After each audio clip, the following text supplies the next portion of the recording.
Bonjour, mesdames et messieurs, and bon dia, señores y señores. Good afternoon, ladies and gentlemen. My name is Dan Whitman, and I think you can trust me because I live in Washington. We are here today on the bucolic campus of the Foreign Service Institute, where it is often said that great ideas are spawned. So I'd like to invite you today to a discussion of new approaches to public diplomacy programming in Africa. Now, Africa is a special region with special needs and special limits, and I refer specifically to budget cuts that we've endured over the years. At the same time that the cuts have taken place, greater demands have been placed on individual PAOs and their local staffs. So I would like to propose today that we devote some thought to how to bridge the discrepancy between resources and demands, the discrepancy which seems to be growing.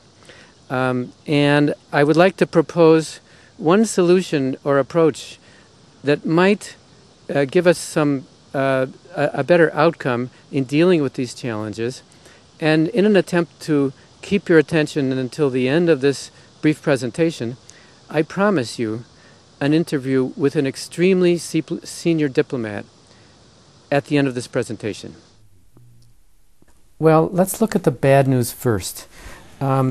If we take the budgeting for PD programming for Africa, and if we compare the money that was provided in the early 1980s and the money that we now have available for programming, the reduction, I do not have exact figures, but in real terms and dollar values, our reduction in resources is between 200% and 300%.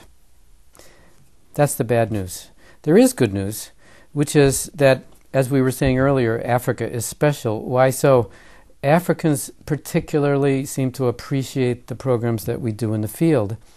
And if you look at the negative surveys we're seeing for most areas, geographic areas, this seems not to be the case in sub-Saharan Africa. Now, when we do programs with Africans, we find, in my opinion, that our grantees and our participants especially benefit from meeting their counterparts and from meeting their neighboring Africans under our auspices. They are extremely grateful when we make these opportunities available. Now, we've been doing this for decades in Washington at great expense, but we haven't done very much of it in the field. Now, Africans tend to be pragmatic because there isn't a whole lot of choice in the matter. Often they are able to find their own solutions if they are merely brought together, and that's something that we can do as the U.S. government. They do not always need to have the highly paid consultants flown in from Paris, New York, Philadelphia, and Atlanta. I'm not saying not to do those things, but it is, there's an alternate possibility of having Africans grouped around experts within their midst, some of them trained in the U.S., but who are very conversant in the local lingo and sometimes more able to reach pragmatic solutions than our experts are. Now, our assistant secretary states the very strong opinion that the proper approach to programming in Africa is through partnerships, not through condescension. I am firmly convinced that this is a genuine and sincere sentiment and that it is the proper way to be doing programming in Africa. It echoes the stated policy of a previous administration when they talked about trade, not aid. Now, the notion of partnerships, how might we achieve this? And how might we proceed knowing that we have reduced resources and greater demands on our time and on our resources? We have various options, and here are 3 or 4 of them right now. One of them is we could complain and lament the situation that we find ourselves in. That would be one option. Secondly, we could each separately make secret deals with people who are able to give us ad hoc goodies. However, when we do so, we risk the enmity of the colleagues in our neighboring posts. Now, a third option, I don't think it's a very good one, would be for each one of us in each post to reinvent the wheel every couple of weeks and to drive ourselves to exhaustion. I would propose a fourth option to these circumstances, and in order to make this presentation conversant with current lingo and resonant with the ear of the beholder, I propose calling these programs cluster programs. Now, how would cluster programs work? Let's have a look.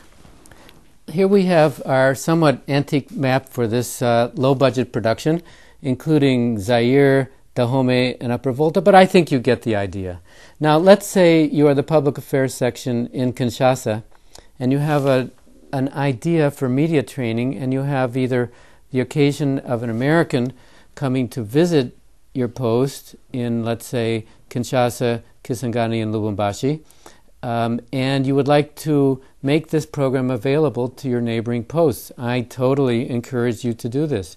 You do this through informal communication with the chargé in Bangui, because there is no PAO in Bangui, with the brilliant FSN in Brazzaville, because there is no full-time PAO in Brazzaville. Likewise, Gabon. You inform your neighbors in Yaoundé, perhaps in N'Djamena, perhaps Niamey, and you encourage them to spend small amounts of money to send, let's call it Noah's Ark. You send 2 Nigerians, 2 Chadians, perhaps 2 representatives from CAR, and they gather in one central point, including bringing them in from Kisangani and Lubumbashi, and they get to meet one another under your auspices. You may offer them a venue. You do not have to determine the entire agenda of the topics that they cover. Let's say that this happens, this triumphant occasion takes place in September of a given fiscal year in Kinshasa. The public affairs section has spent their energies and their resources in making this happen. Next time, in the first month of the next fiscal year in October, it's somebody else's turn. Perhaps it's Public Affairs Yaoundé that has a brilliant idea on how to introduce new notions in tertiary educational curriculum development.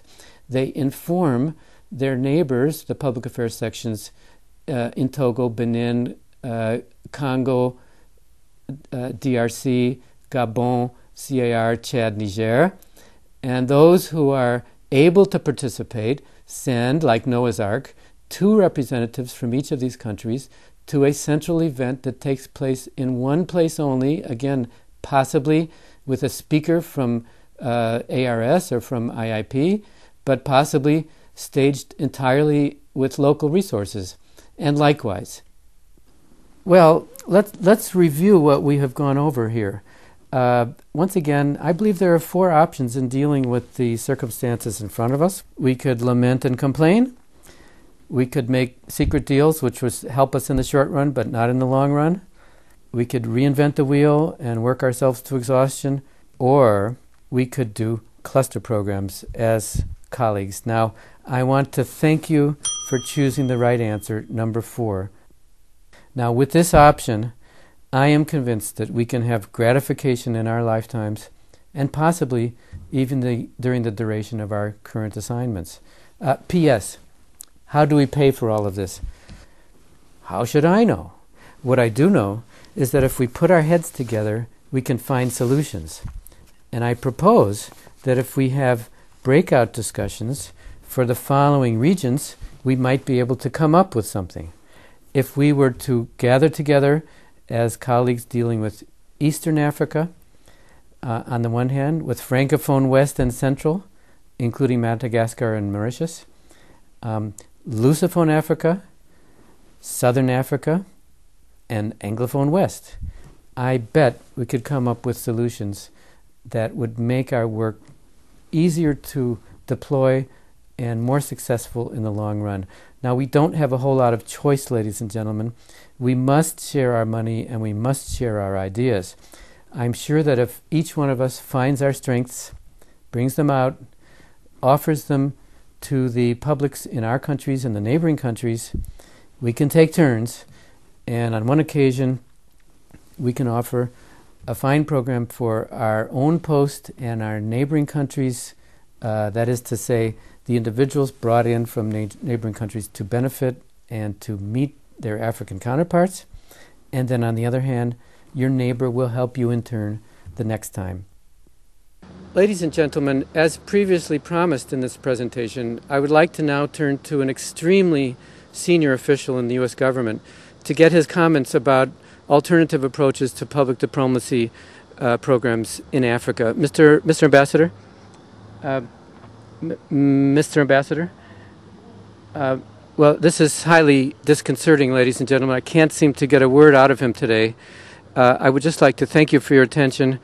And this is Dan Whitman reporting from the campus of the Foreign Service Institute.